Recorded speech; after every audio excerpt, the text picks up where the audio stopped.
Investment के तो बहुत सारे ऑप्शन हैं, लेकिन एक सही इन्वेस्टर को सही चॉइस कर पाना कितना मुश्किल हो पाता है। और अगर वो कहीं पर इन्वेस्ट करने की सोच भी रहा है, तो क्या-क्या ऑप्शन उसके सामने मौजूद हो सकते हैं? देखिए, सबसे पहले तो किसी भी इन्वेस्टर को ये समझना बहुत ज़रूरी है कि इन्वेस्टमेंट जो है, ये एक जर्नी है, ये एक मैराथन है। Hmm, it is not a small 100 metre race, जो आपने आज कुछ किया और कल उसका रिटर्न मिल जाएगा, 1 हफ्ते में उसका रिटर्न मिल जाएगा। सो इसको जर्नी की तरह देखना चाहिए हर इन्वेस्टर को। आज भी इंडिया में सिर्फ 6 करोड़ लोग हैं जो स्टॉक मार्केट में इन्वेस्ट कर रहे हैं। हुँ, ये 6 करोड़ सुनने में बहुत बड़ा नंबर है, बट हमारी 140 करोड़ की आबादी का बहुत ही छोटा छोटा परसेंटेज है। पार्ट है, बिल्कुल। लोगों को डर लगता है, रिस्क लगता है, लोगों को हुँ, समझ में नहीं आता कहाँ इन्वेस्ट करना चाहिए। पर इन्वेस्टमेंट के बहुत सारे ऑप्शंस इंडिया में अवेलेबल है हुँ, लोगों के लिए। मतलब कोई अगर नया इन्वेस्टमेंट स्टार्ट करना चाहता है, तो वो एक 1000 रुपये की एसआईपी से भी स्टार्ट कर सकता है महीने की। Just 1000 rupees a month is also enough, जो 15-20 साल में बढ़ के कंपाउंडिंग होके बहुत बड़ा फिगर बन जाता है। तो ये समझना बहुत ज़रूरी है लोगों के लिए। हुँ। जैसे कि आपने एसआईपी की तो यहाँ पे बात कर ही ली है रौनक।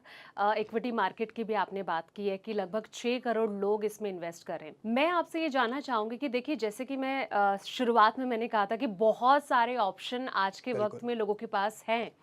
कहाँ पर इन्वेस्ट किया जाना चाहिए? तो आपके हिसाब से एज़ अ एक्सपर्ट आप किन-किन को बेस्ट मान सकते हैं कि यहाँ पर आप दाँव लगा लें? सो इन्वेस्टमेंट में एक्चुअली बेस्ट डिफाइन करना बहुत डिफिकल्ट है। इन्वेस्टमेंट की ब्यूटी ये है कि डाइवर्सिफिकेशन बहुत इंपॉर्टेंट है आपके लिए। एक करेक्ट। परफेक्ट संतुलन, एक हुँ, बैलेंस होना चाहिए आपके इन्वेस्टमेंट पे। सो इंडिया में सबसे पॉपुलर इन्वेस्टमेंट ऑप्शंस क्या है लोगों के? सबसे नंबर 1 पे आज भी आते हैं तो गोल्ड है। हुँ, इंडियन हाउसहोल्ड्स के पास लगभग 27,000 टन गोल्ड जो है वो इन्वेस्टमेंट में है। देन रियल एस्टेट एक बहुत अच्छा ऑप्शन है जिसमें लोग सालों से इन्वेस्ट करते आए हैं।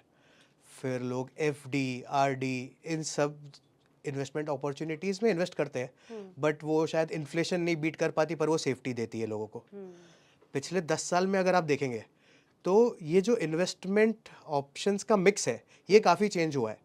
बहुत सारे लोग हैं जो स्टॉक मार्केट्स, म्यूचुअल फंड, जो मिलेनियल्स, जेन ज़ीज़ जो है आज हुँ, के, हुँ, वो स्टॉक मार्केट्स, म्यूचुअल फंड्स, ऐसे नए-नए ऑप्शंस ढूँढने लगे इन्वेस्टमेंट के, जो एग्रेसिव रिटर्न्स भी देते हैं, बट थोड़े से रिस्की भी है, और उसका एक बैलेंस मेंटेन करके चलते हैं लोग। हुँ, सो इस तरीके से बैलेंस मेंटेन करना बहुत ज़रूरी है हुँ। इन्वेस्टमेंट में। देखिए रौनक, आपने डाइवर्सिफ़िकेशन की बात की, बैलेंस मेंटेन करके चलना बहुत इम्पोर्टेंट होता है। देखिए, कई एक्सपर्ट भी होते हैं जो सलाह देते रहते हैं कि कहाँ पे इन्वेस्ट किया जाना चाहिए। बिल्कुल। लेकिन आज के वक़्त में ना, चाहे एक छोटा इन्वेस्टर हो या फिर बड़ा इन्वेस्टर हो जिसको नॉलेज भी हो, और फिर कोई सोच रहा है कि कोई बिगिनर हो कि मुझे पैसा लगाना है।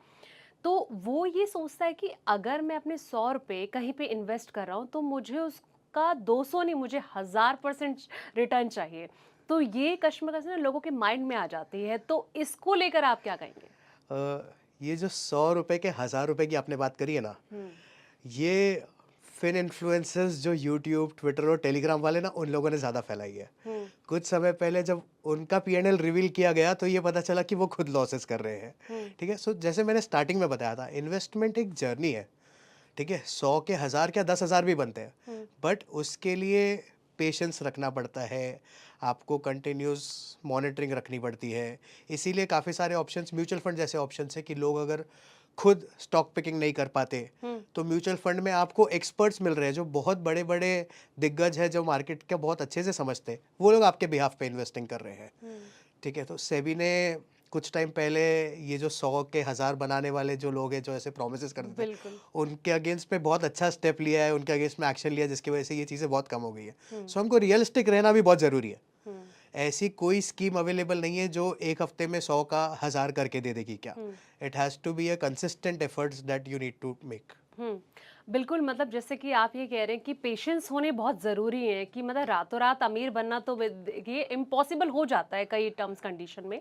मैं ना आपसे एक सवाल ये जानना चाहूँगी कि अगर कोई न्यू बिगिनर है, तो आप उसको क्या एडवाइस करेंगे कि सबसे स्टार्टिंग में अगर वो कहीं पे अपना पैसा इन्वेस्ट कर रहा है, तो उसके लिए क्या चीज़ सेफ रह सकती है? इक्विटी मार्केट थोड़ा सा देखिए हाथ जलने के चांसेस वहाँ पे रहते हैं कि अक्सर हर कोई ये एडवाइस करता है। तो इसके अलावा और क्या-क्या ऑप्शन उसके पास मौजूद हो सकते हैं? बहुत अच्छा सवाल आपने पूछा है ये संध्या जी। अगर कोई नया निवेशक आता है, उसको अपनी इन्वेस्टमेंट जर्नी चालू करनी है, हुँ, तो एक सबसे इम्पोर्टेंट चीज़ जो हर कोई मिस कर जाता है, वो है कि पहले आपको अपने इमरजेंसी फंड्स सिक्योर करने हैं। और साथ में आपके अगर कोई हाई इंटरेस्ट रेट वाले लोन्स चल रहे हैं, for example credit card loans, पहले आपको वो ख़त्म करने हैं। हुँ, उसके बाद आप आइए इन्वेस्टमेंट पे। हुँ, फिर इन्वेस्टमेंट में आपके पास ऑप्शंस आ जाते हैं। आप डायरेक्ट स्टॉक पिकिंग कर सकते हो, आप ईटीएफ्स बाय कर सकते हो। अब हुँ, ईटीएफ्स भी एक बहुत अच्छे ऑप्शन है जो पॉपुलर नहीं है ज़्यादा। हुँ, आपको निफ्टी 50 के ईटीएफ लेने हैं, तो आप वो ईटीएफ ले लेंगे, तो आपके बाय डिफ़ॉल्ट टॉप 50 स्टॉक जो है निफ्टी 50 में, उसमें इन्वेस्टमेंट हो गया। हुँ, आप म्यूचुअल फंड्स में इन्वेस्ट कर सकते हैं।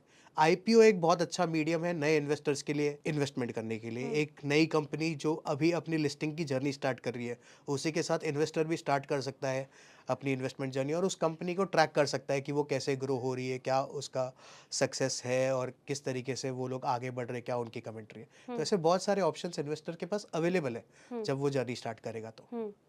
अच्छा, एज फैक्टर कितना मैटर करता है? मतलब अगर देखा जाए कि इन्वेस्टमेंट कहते हैं ना कि पहले के लोगों का तो एक ही मोटिव होता था कि देखिए सरकारी स्कीम में पैसा लगा दीजिए, वो चलता रहेगा कि जब रिटायरमेंट का टाइम आएगा तब वहाँ से भी हम उसका बेनिफिट ले सकते हैं। तो आज के वक्त में जैसे आपने जेन ज़ी की बात की कि कहीं न कहीं इनके अलग प्रोस्पेक्टर होते हैं कि किस तरीके से इन्वेस्टमेंट किया जाए। हम्म। तो आपके हिसाब से इन्वेस्टमेंट के लिए एज फैक्टर कितना ज़्यादा इम्पोर्टेंट है? तो मैं एक चीज़ मानता हूँ, इन्वेस्टमेंट स्टार्ट करने का राइट टाइम आज है, अभी है। हुँ, ठीक है।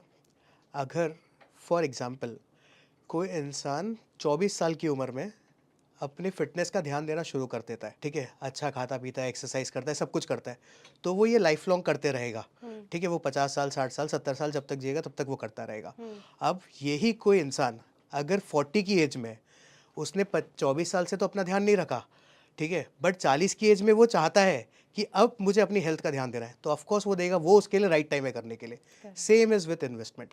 अगर आप 40 की एज में हो, आप 35 की एज में हो, आप 30 की एज में हो, हुँ, आप जब भी हो, आपको इन्वेस्टमेंट जर्नी अगर स्टार्ट नहीं की है, तो आपको आज से स्टार्ट करनी चाहिए ये चीज़। हुँ, हाँ, थोड़े डिफरेंसेस आते हैं रिटर्न्स में ऑफकोर्स, क्योंकि कंपाउंडिंग एक बहुत बड़ा फैक्टर प्ले करता है इन्वेस्टमेंट के रिटर्न में। हुँ, तो आप जितना जल्दी स्टार्ट करेंगे, उतने ज़्यादा कंपाउंडिंग रिटर्न्स आपको मिलेंगे। हुँ, बट ये कोई एज लिमिट नहीं होती कि आपको कब स्टार्ट करना चाहिए क्या। अगर आप 25 की एज में आप 5,000 की एसआईपी स्टार्ट करोगे, तो आपको शायद रिटायरमेंट तक वो 3-4 करोड़ रुपए बन जाएंगे, और वही आप 40 की एज में स्टार्ट करोगे तो वो 60-70 लाख रुपए बनेंगे। हुँ, बट इन्वेस्टमेंट जर्नी आपको स्टार्ट करनी चाहिए एज अर्ली एज पॉसिबल। बिल्कुल।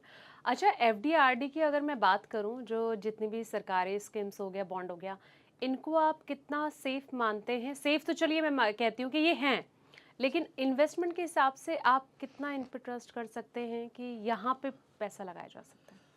ट्रस्ट तो देखो बिल्कुल किया जा सकता है हुँ, एफडीज और आरडीज पे, ये सालों से चलती आई हुई चीज़ें, बड़े बड़े इंस्टीट्यूशंस है, बैंक्स है जो ये इन्वेस्टमेंट ऑप्शंस दे रहे हैं। हुँ, ये सेफ़ है, बिल्कुल सेफ़ है, इसमें कर सकते हैं हम, बहुत सारी इन्वेस्टमेंट लोग कर भी रहे हैं आज के हुँ, टाइम पे। पर पॉइंट ये है, क्या ये इन्फ्लेशन भी बीट कर पा रहे हैं क्या? लोगों को ये समझना बहुत ज़रूरी है कि क्या एफडी और आरडी हमें इन्फ्लेशन बीट करके देते हैं क्या? बट हाँ, ये एक डाइवर्सिफिकेशन पॉइंट ऑफ व्यू से आपके पोर्टफोलियो में सेफ्टी मेंटेन करने के लिए ज़रूरी ऑप्शन है। हुँ। तो यहाँ पर इन्वेस्टमेंट करना चाहिए, but to a limited exposure.